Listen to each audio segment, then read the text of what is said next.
Assalamualaikum warahmatullahi wabarakatuh. Berjumpa kembali dengan saya Munib, channel Munib Rahmat yang senantiasa ingin berbagi terkait dengan bagaimana untuk sesi-sesi pembinaan di madrasah maupun sekolah. Kali ini saya ingin menjelaskan tentang bagaimana sesungguhnya untuk merumuskan indikator pencapaian kompetensi. Yang secara umum bahwa indikator pencapaian kompetensi itu rata-rata sudah dipahami oleh semua guru. Tetapi terkadang seringkali bahwa guru ketika merumuskan indikator pencapaian kompetensi atau yang disingkat dengan IPK itu lebih cenderung kepada copy paste. Nah, saya ingin mencoba untuk bagaimana memudahkan Bapak Ibu menyusun indikator pencapaian kompetensi. Baik, sebelum saya memulai, Bapak Ibu bisa untuk menekan subscribe-nya agar kita sama-sama berbagi dalam ilmu pengetahuan. Baik, kita tidak lama-lama lagi. Kita mulai bahwa dalam istilah indikator pencapaian kompetensi itu sering dipahami proses merumuskannya adalah dimulai dari kompetensi dasar. Nah, di dalam kompetensi dasar kita harus mengenal secara umum ada yang disebut dengan level proses kognitif, kemudian ada yang disebut dengan dimensi pengetahuan. Agar kita mudah untuk merumuskan indikator, kita pahami dulu level proses kognitif. Sebagaimana teori yang terkait dengan taksonomi Bloom yang kemudian sudah direvisi oleh Anderson dan Cradwell, bahwa proses kognitif itu terbagi menjadi 6. Yang pertama adalah mengingat atau yang sering kita sebut dengan C1, kemudian memahami C2 levelnya, kemudian aplikasi C3, analisis C4, kemudian evaluasi C5, C6 adalah kreasi. Nah, mengingat itu adalah mengambil pengetahuan yang relevan dari ingatan. Jadi hanya sekedar kita mengingat sesuatu, seperti pengertian, kemudian kita menyebutkan kata-kata, melafalkan sesuatu. Nah, kalau memahami itu membangun arti dari proses pembelajaran, termasuk komunikasi lisan, tertulis, dan gambar.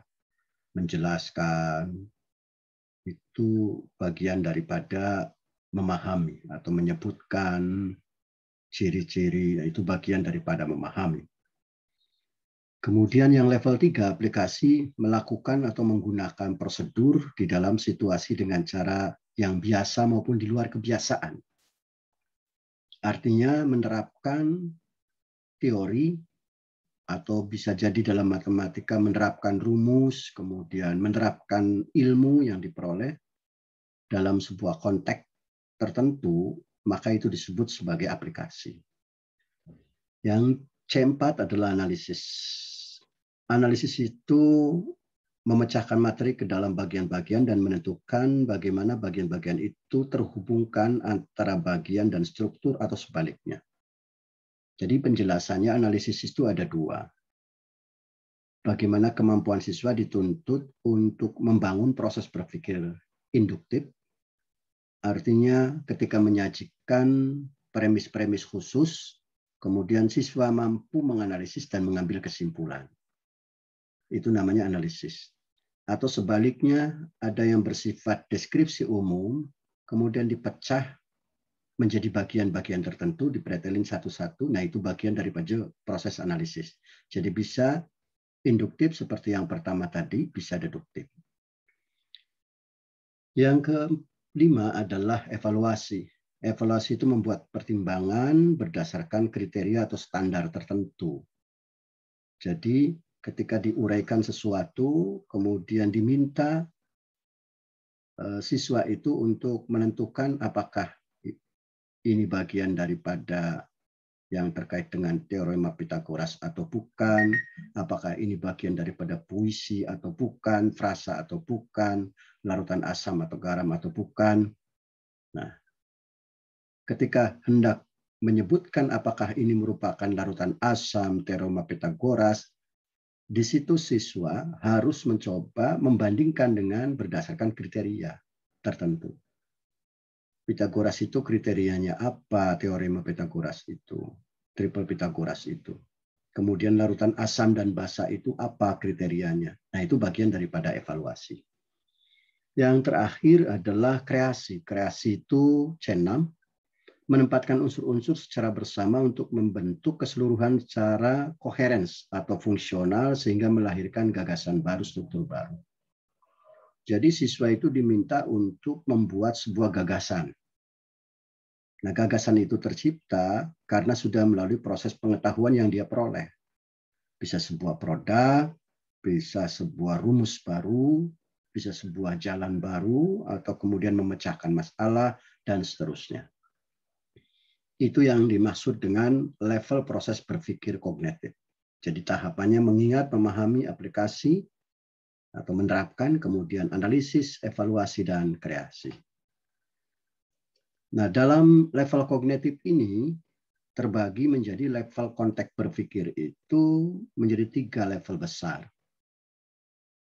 Ada yang dimaksud dengan LOTS atau LOTS itu sering disebutnya adalah low order thinking skill, artinya konteks berpikir yang, proses berpikir yang paling rendah atau paling lemah,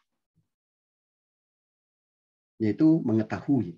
Jadi kalau kita siswa hanya sekedar menyebutkan pengertian, mengingat kembali, itu LOTS. Kemudian yang kedua adalah MOS, middle order thinking skill. Jadi konteks level berpikir siswa itu adalah baru tingkat menengah, yaitu hanya pada aspek memahami dan mengaplikasi atau menerapkan. Yang ketiga adalah level HOTS. Nah, higher order thinking skill atau membangun keterampilan berpikir tingkat tinggi itu ketika level kognitifnya pada konteks menganalisa, mengevaluasi, dan mengkreasi. Oleh Pusat Kurikulum tahun 2015, level kognitif ini yang tadinya adalah LOTS itu hanya mengetahui, kemudian MOTS itu memahami dan mengaplikasi, dirubah untuk LOTS itu memahami dan mengetahui. Jadi memahami dan mengetahui itu sering disebutnya adalah L1. Sedangkan mengaplikasikan adalah L2 atau MOTS. Kemudian menganalisis, mengevaluasi, dan mengkreasi itu adalah level 3. Itu level kognitif. Yang berikutnya, sebagaimana tadi saya sampaikan, harus juga dipahami tentang dimensi pengetahuan. Mengapa harus kita memahami dimensi pengetahuan? Karena di dalam materi yang kita ajarkan itu ada beberapa pengetahuan yang diserap kepada siswa. Nah, pengetahuan yang diserap oleh siswa itu dimensinya ada 4. Pertama adalah dimensi pengetahuan yang faktual atau sering disingkat dengan factual knowledge. Nah, factual knowledge ini biasanya adalah pengetahuan yang bersifat berbentuk fakta seperti nama, misalkan nama-nama pahlawan, nama-nama nabi, nomor, kemudian jumlah, tahun kelahiran pahlawan, dan seterusnya, alamat, dan sejenisnya. Misalkan tahun lahirnya Ki Hajar Dewantara, kemudian jumlah rakaat sholat, nama Presiden Indonesia pertama, dan sebagainya. Nah, itu disebutnya adalah sebagai pengetahuan faktual atau factual knowledge. Yang kedua adalah pengetahuan konseptual. Nah, pengetahuan konseptual atau sering disebut dengan conceptual knowledge. Nah, ini pengetahuan yang berbentuk konsep, hukum, prinsip. Nah, contohnya mendefinisikan puasa, mendefinisikan hukum Archimedes, bagaimana menjelaskan prinsip kerja AC, dan lain-lain. Jadi itu level atau dimensi pengetahuan bersifat konseptual. Kemudian yang ketiga adalah pengetahuan yang prosedural atau sering disingkat dengan sebutan procedural knowledge. Pengetahuan prosedural ini pengetahuan yang berbentuk cara melakukan sesuatu. Contoh, siswa diminta untuk melakukan langkah-langkah membuat teh tubruk atau membuat sebuah rangkaian tertentu, misalkan jaring-jaring kubus. Kemudian prosedur bagaimana cara membuat proses penerbangan pesawat terbang, langkah-langkah penyusunan modul, langkah-langkah penyusunan puisi, membuat karangan, cara-cara membuat karangan ilmiah. Tapi tahapan-tahapannya, bukan membuatnya, bukan produknya, tapi tahapannya. Itu disebut prosedural atau pengetahuan prosedural. Yang keempat adalah pengetahuan metakognisi atau metacognition knowledge. Nah, ini definisikan sebagai process of thinking about thinking atau pengetahuan mengenai proses kognisi dan strategi yang terkait dengan penerapan pengetahuan untuk meningkatkan hasil belajar, memanipulasi terhadap objek. Nah, pada pengetahuan metakognisi ini lebih cenderung siswa menerima pengetahuan atau pengetahuan tersebut sudah merupakan lebih dipahami luas karena konteksnya dalam kehidupan sehari-hari atau dikaitkan dengan pengetahuan-pengetahuan lain. Itu yang terkait dengan dimensi pengetahuan. Selanjutnya adalah bagaimana kita menghubungkan antara level proses kognitif tadi dengan dimensi pengetahuan. Ya, level C1, C2, C3 itu level C1, C2, C3 sampai C6. Kemudian dihubungkan dengan dimensi pengetahuan. Dimensi pengetahuan itu yang tadi faktual, konseptual, prosedural, dan metakognitif. Pengkategorian proses kognisi itu sering ditemukan dalam tujuan pembelajaran atau di materi pembelajaran itu lebih banyak bersifat remember atau mengingat. Artinya C1. Atau understanding, memahami atau mengerti. C2. Dan application atau aplikasi itu menerapkan. Sedangkan yang kadang-kadang muncul itu biasanya adalah pengetahuan yang lebih cenderung kepada sifatnya menganalisis atau mengevaluasi atau mengkreasi, mencipta. Biasanya sering ditemukan untuk menganalisis, mengevaluasi, dan mencipta itu jarang. Nah, kategori dari dimensi pengetahuan terdiri dari pengetahuan faktual, kemudian pengetahuan konseptual, dan pengetahuan prosedural, dan pengetahuan metakognitif. Coba kita hubungkan bagaimana sesungguhnya. Nah, peta hubungannya adalah seperti ini. Peta hubungan seperti ini bahwa di area kuning, mengingat, kemudian memahami, dan menerapkan, itu biasanya lebih cenderung pada aspek pengetahuan yang bersifat faktual, konseptual, dan prosedural. Ini dimensi pengetahuan tadi. Faktual, konseptual, prosedural, dan metakognitif. Jadi pada area kuning ini, ketika pengetahuan itu jenisnya faktual, konseptual, prosedural, biasanya lebih cenderung level yang terkait dengan taksonomi Bloomnya itu lebih bersifat mengingat, memahami, dan menerapkan.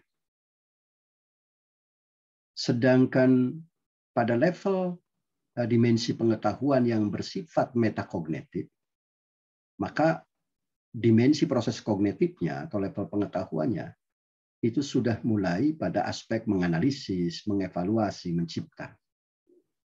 Dengan demikian kesimpulannya adalah kata kerja yang terkait dengan level pengetahuan C1, C2, atau dimensi proses kognitif, C3, itu biasanya pada dimensi pengetahuan faktual, konseptual, prosedural.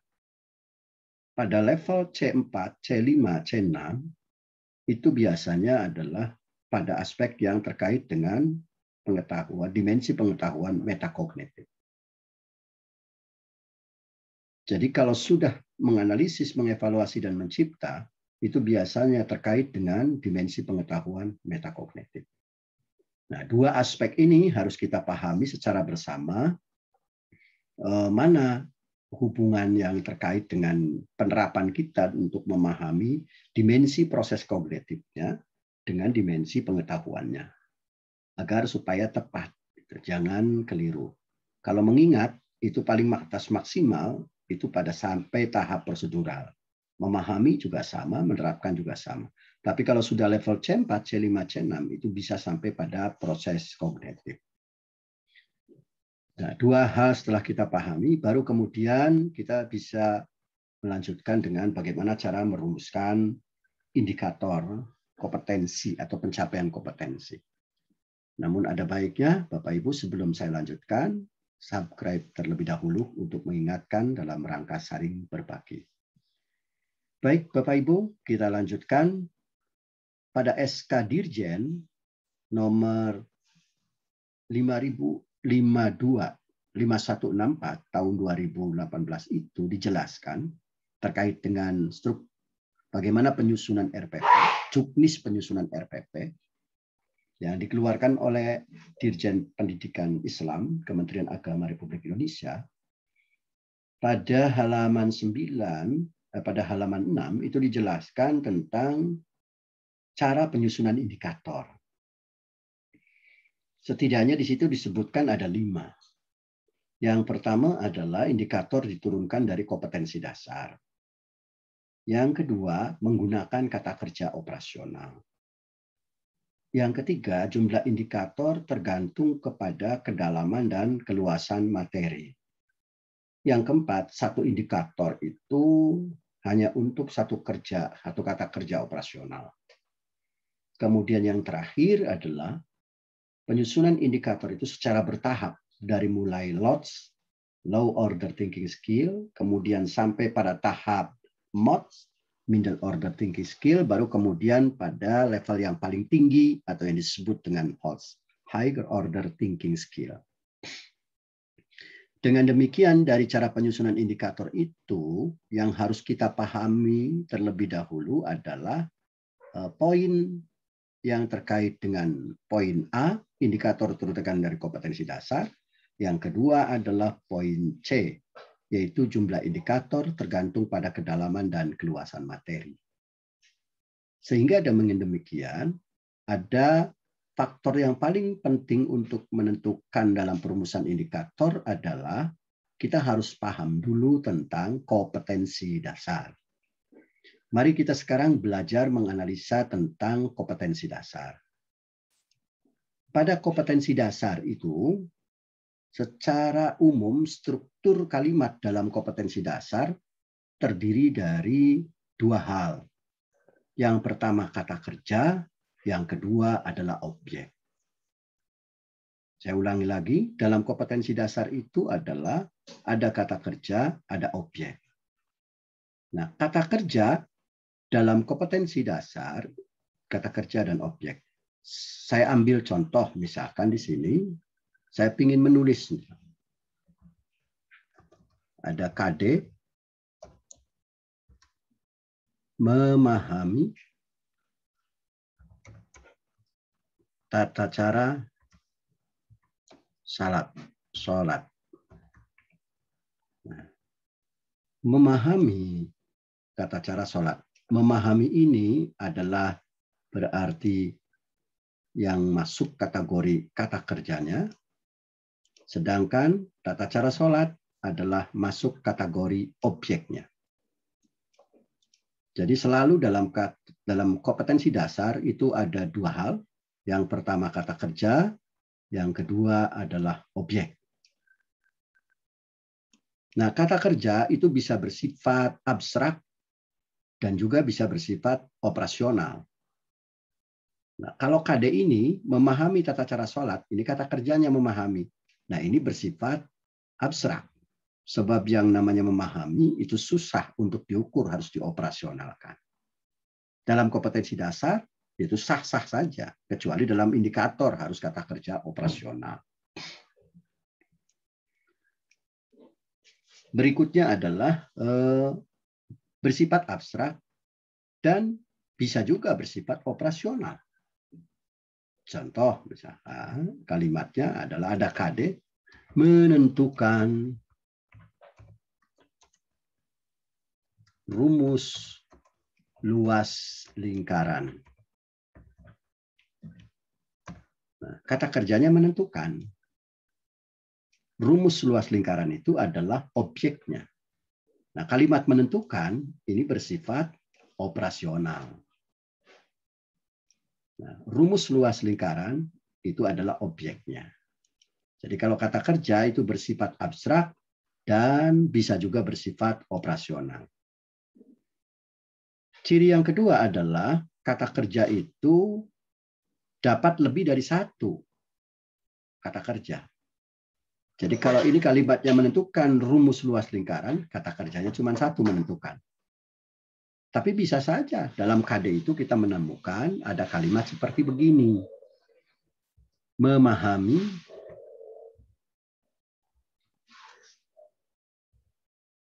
dan menganalisa jenis tumbuhan dikotil dan monokotil.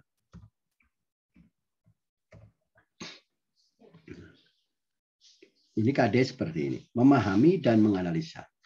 Nah, memahami dan menganalisa ini disebutnya sebagai kata kerja. Memahaminya, kata kerjanya bisa bersifat abstrak, menganalisanya juga sama.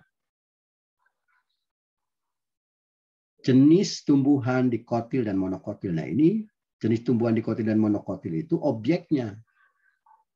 Gitu. Jadi kata kerja lebih dari satu kata kerja. Ini memahami dan menganalisis.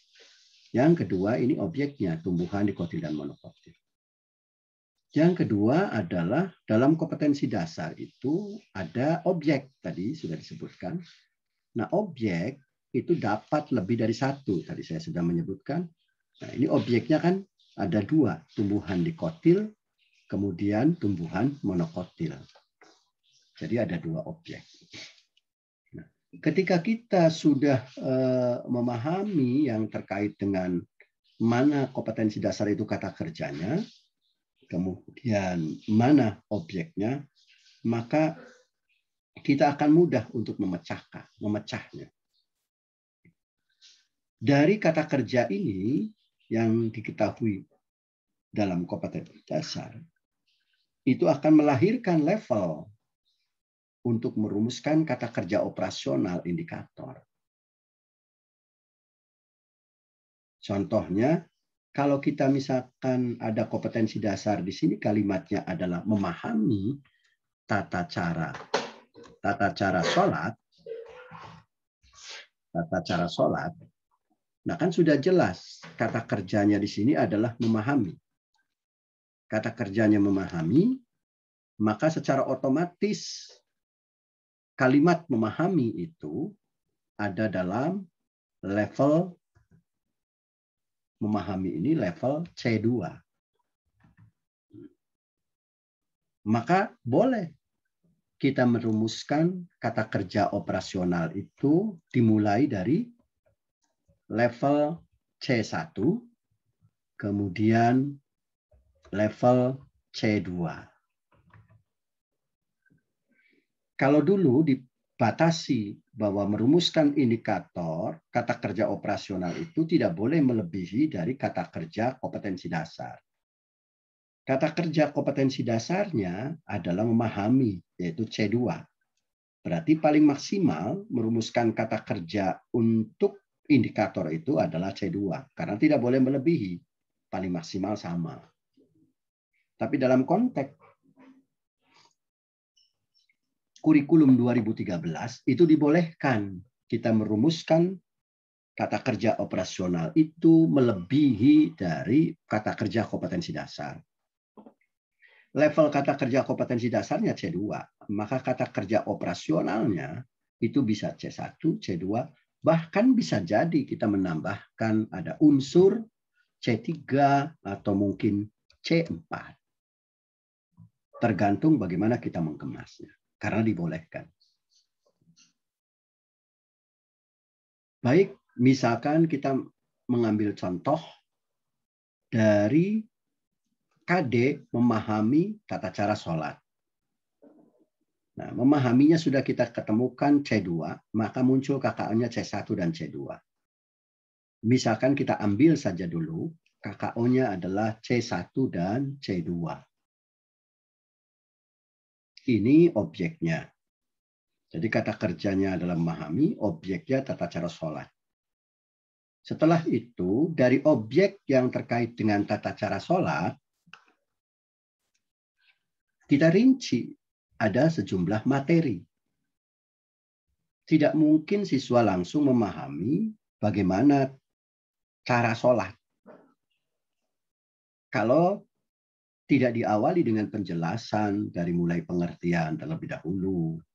Nah, kita uraikan di sini ada pengertian, kemudian ada syarat sholat, kemudian ada rukun sholat, dan lain-lain. Nah, pengertian sholat, syarat sholat, rukun sholat, inilah yang dijadikan sebagai materi. Ini yang disebut sebagai materi.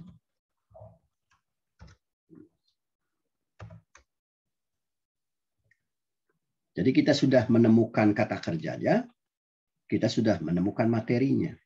Nah, kata kerjanya ini terkait dengan level proses kognitif tadi, C1, C2 sampai C5 sampai C6.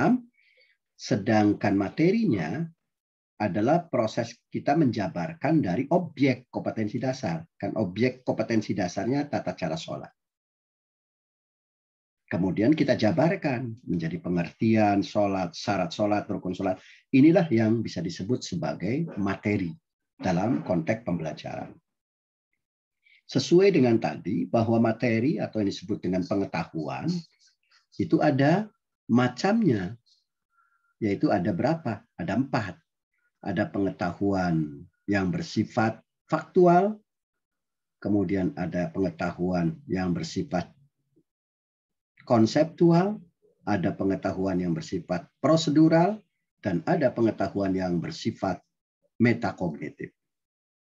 Nah, dalam konteks ini, untuk pengertian, nah ini adalah pengetahuan yang bersifat konseptual, karena menjelaskan. Ketika kita juga menjelaskan tentang syarat sholat, itu juga masih konseptual. Tapi kalau kita menjelaskan jumlah rakaat sholat, misalkan, jumlah rakaat sholat fardu, kapan waktunya sholat fardu, nah itu bicara tentang pengetahuan faktual. Kalau siswa diminta bagaimana tata cara dia melaksanakan sholat, prosedurnya seperti apa, tahapannya seperti apa, dari mulai wudhu, misalnya mulai takbiratul ihram, sampai kemudian membaca Fatihah, dia menjelaskan, nah itu namanya pengetahuan prosedural. Tapi kalau siswa diminta untuk terkait dengan konteks sholat dalam kehidupan sehari-hari, misalkan apa yang harus diselesaikan, apa yang harus dipesahkan, ketika dia menghadapi situasi tertentu, kemudian dia harus melaksanakan sholat sementara ada persoalan ini, itu, dia harus menyelesaikan problem seperti itu, nah itu sudah metakognitif. Kira-kira seperti itu, sederhananya. Baik, contoh lain adalah kita sudah menemukan pada contoh pertama ini, level kognitifnya, kemudian objek atau materi yang diperoleh dari objek kompetensi dasar. Sehingga ini akan lebih memudahkan bagi kita untuk membuat penyetelan indikator.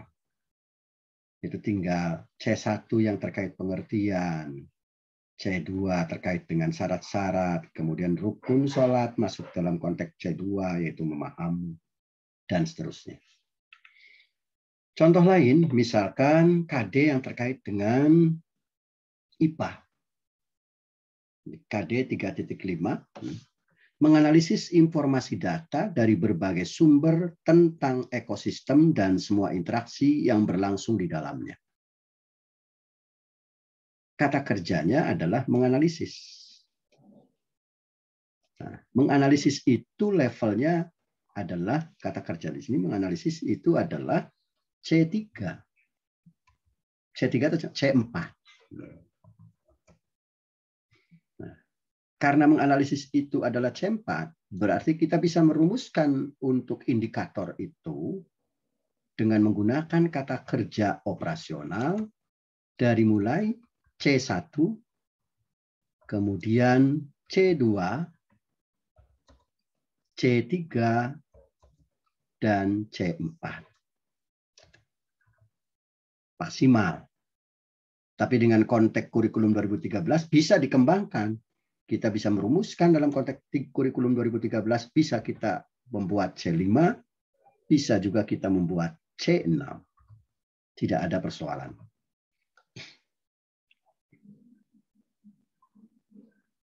Kemudian berikutnya adalah, Bapak Ibu, terkait dengan objek. Sebagaimana kita ketahui, objek kompetensi dasar di sini adalah informasi data dari sumber tentang ekosistem dan semua interaksi yang berlangsung di dalamnya. Berarti materinya adalah terkait dengan ekosistem dan semua interaksi di dalamnya. Itu objeknya. Mari kita coba lihat pada slide berikutnya. Sebagaimana tadi yang sudah saya sebutkan, kalau sudah diperoleh, turunkan kata kerja kompetensi dasar itu menjadi kata kerja indikator dengan memperhatikan level proses kognitif, yaitu teori Bloom tadi. Yang seperti saya contohkan di sini, kata kerjanya menganalisis, kita turunkan. Karena menganalisis itu adalah C4, maka kata kerja untuk indikatornya, kata kerja operasionalnya, C1, C2, C3, C4. Kemudian yang kedua, rumuskan materi dari objek kompetensi dasar dengan memperhatikan dimensi pengetahuan. Nah, objeknya dalam kompetensi dasar ini adalah ekosistem dan semua interaksi. Kita urai menjadi beberapa materi. Harus kita ketahui, sehingga dari uraian materi itu nanti diketahui mana materi yang dimensi pengetahuan faktual, konseptual, prosedural, dan metakognitif. Jadi kalau kita uraikan seperti ini kan menganalisis informasi data sebagai sumber tentang ekosistem dan semua interaksi yang berlangsung di dalamnya. Kata kerjanya menganalisis, kemudian objeknya adalah tentang ekosistem dan semua interaksi di dalamnya. Maka akan muncul kategorinya seperti ini. Muncullah materi, kita ingin menjelaskan tentang ekosistem itu dimulai dari contoh-contoh.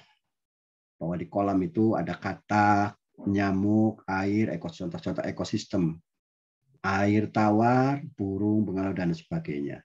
Di laut ada ikan laut, burung camar, air laut, rumput laut, ganggang. Nah, memberikan contoh-contoh seperti ini untuk masuk pada wilayah ekosistem itu disebutnya adalah contoh-contoh ekosistem ini disebut materi dimensi pengetahuan. Kan tadi materinya atau objek kompetensi dasarnya adalah yang kita ketahui ekosistem dan semua interaksi. Maka kita mulai materi itu dari memberikan contoh ekosistem dulu.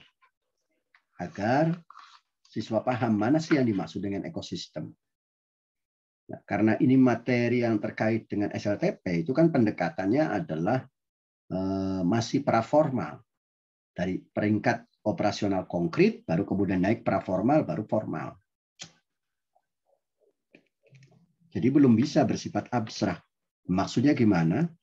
Bahwa siswa itu bisa paham tentang pengertian sesuatu atau memberikan pengertian sesuatu ketika dimulai dari contoh-contoh. Baru kemudian dia bisa memberikan sebuah konsep. Maka materi ekosistem itu dimulai dengan contoh dulu. Nah, contoh-contoh ini disebut sebagai dimensi pengetahuan. Baru masuk ke wilayah konseptual, memberikan pengertian tentang pengertian ekosistem itu apa, rantai makanan itu apa, interaksi itu apa, dan lain-lain. Kemudian materi berikutnya adalah tentang rantai makanan. Katak itu memakan nyamuk atau gimana, ikan tawar itu, burung itu memakan apa, bangau, dan itu interaksi namanya.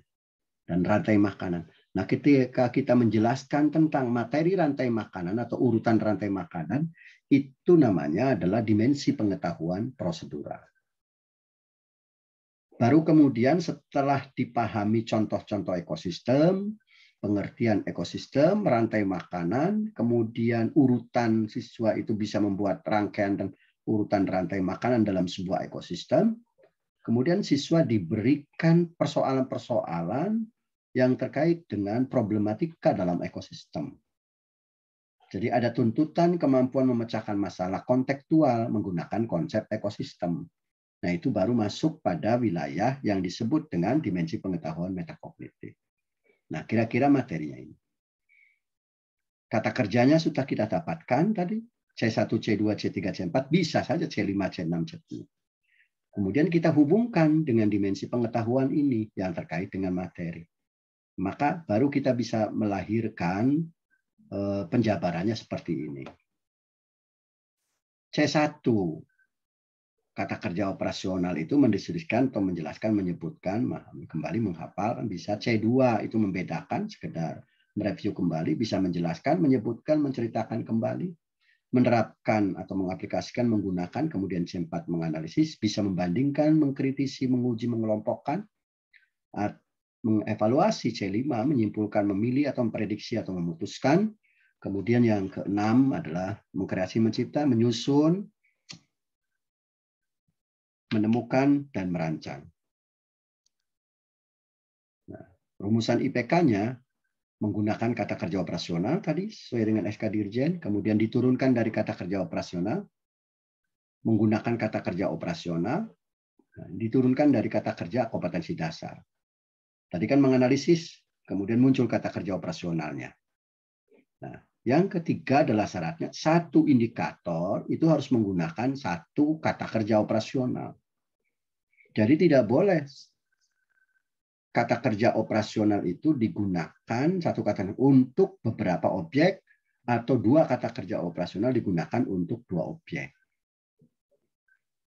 Saya ambil contoh misalkan. Menyebutkan pengertian ekosistem. Menyebutkan itu kata kerja operasional. Pengertian ekosistem itu objek. Jadi ini satu. Tidak boleh menyebutkan dan menjelaskan. Kalau kata menyebutkan dan menjelaskan, berarti ada dua kata kerja operasional. Sementara ketentuan yang merumuskan IPK itu adalah satu indikator hanya untuk menggunakan satu kata kerja operasional. Jadi misalkan tadi, menyebutkan pengertian ekosistem. Boleh lagi, misalkan, menjelaskan tentang rantai makanan. Nah, ini menjelaskan satu kata kerja, rantai makanan, satu objek. Jadi sekali lagi, rumusan indikator itu satu kata kerja operasional, kemudian yang kedua adalah satu objek. Berikutnya adalah merumuskan indikator itu disusun dari mulai lots. Jadi artinya dari mulai level yang paling rendah, C1, C2. Baru kemudian masuk ke mod, yaitu C3. Baru masuk ke hot, yaitu C4, C5, dan C6. Sehingga akan muncul seperti ini contohnya. Menyebutkan beberapa contoh ekosistem. Kata kerjanya satu, objeknya satu. menyebutkan beberapa contoh ekosistem. Bapak, ini ada kalimat beberapa contoh ekosistem. Kalimat itu, objek ini adalah sebetulnya satu paket. Hanya beberapa contoh menyebutkan, kalau istilahnya menyebutkan contoh ekosistem gitu, hampir sama. Cuman karena guru meminta untuk menyebutkan beberapa, tidak ada persoalan. Prinsipnya sama tentang contoh ekosistem objeknya. Yang kedua, menjelaskan pengertian ekosistem, muncul IPK-nya. Jadi tidak lagi menyebutkan dan menjelaskan pengertian ekosistem. Berarti ada dua kata kerja, itu tidak boleh. Yang ketiga, menyebutkan komponen-komponen ekosistem. Jadi yang pertama, IPK pertama, ini C1.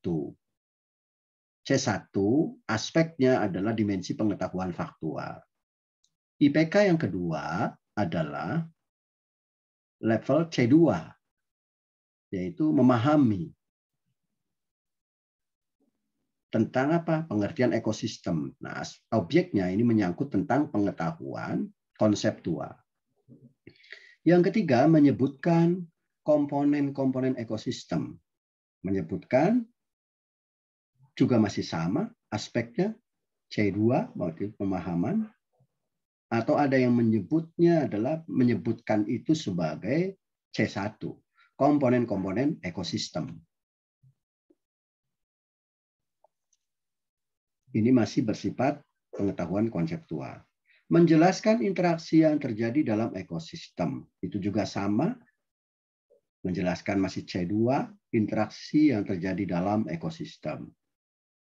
Ini materi objeknya adalah masih bersifat tentang yang terkait dengan pengetahuan konseptual. Nah, kemudian lari pada yang nomor 6, indikator. Membandingkan interaksi yang berlangsung dalam ekosistem. Nah, ini sudah kalimatnya adalah mencoba membandingkan. Kalau sudah membandingkan interaksi yang berlangsung dalam ekosistem, itu berarti sudah masuk pada wilayah konteks analisis. Berarti sudah C4. Baru yang ketujuh adalah menyelesaikan permasalahan kontekstual menggunakan konsep ekosistem. Nah, ini sudah masuk pada wilayah ketika menyelesaikan persoalan yang terkait dengan C4. Dia harus bisa menyelesaikan persoalan kontekstual menggunakan konsep ekosistem. Tetapi ketika menyelesaikan persoalannya, membangun sebuah gagasan-gagasan baru, maka IPK yang 7 ini, C7 yang 7 ini, IPK-nya adalah masuk kategori kreasi, yaitu C6. Jenis pengetahuannya adalah karena menggunakan konsep untuk menyelesaikan masalah, berarti konseptual menggunakan konsep ekosistem ini bagian daripada dimensi pengetahuan yang terkait dengan metakognitif. Sedangkan kata kerjanya, levelnya adalah menyelesaikan itu terkait dengan C6, yaitu mengkreasi, membangun gagasan. Kira-kira seperti itu sederhananya dari sebuah kompetensi dasar. Kita coba analisis mana kata kerja, mana objek. Kata kerja akan melahirkan level kognitif atau proses kognisi, yaitu dari C1, C2, C3 sampai C6. Sedangkan objeknya kemudian kita coba urai satu persatu akan melahirkan yang disebut dengan dimensi pengetahuan. Ada pengetahuan faktual, konseptual, prosedural, metakognitif. Baru dari kata kerja itu kita hubungkan dengan materi-materi yang sudah disederhanakan tadi, maka jadilah sebuah indikator pencapaian kompetensi. Itu kira-kira sekedar sama-sama berbagi ilmu, menjelaskan terkait bagaimana cara merumuskan indikator yang saya coba untuk menyederhanakan agar Bapak Ibu bisa menerapkan sendiri dan mencoba sendiri dalam beberapa kompetensi dasar. Silakan untuk bisa latihan di rumah masing-masing. Terima kasih. Wassalam. Jangan lupa tekan tombol merah subscriber-nya untuk video ini agar terus berlangsung seri-seri pembinaan yang terkait untuk guru kepala sekolah atau kepala madrasah dan pengawas. Sekali lagi, mohon maaf. Assalamualaikum warahmatullahi wabarakatuh.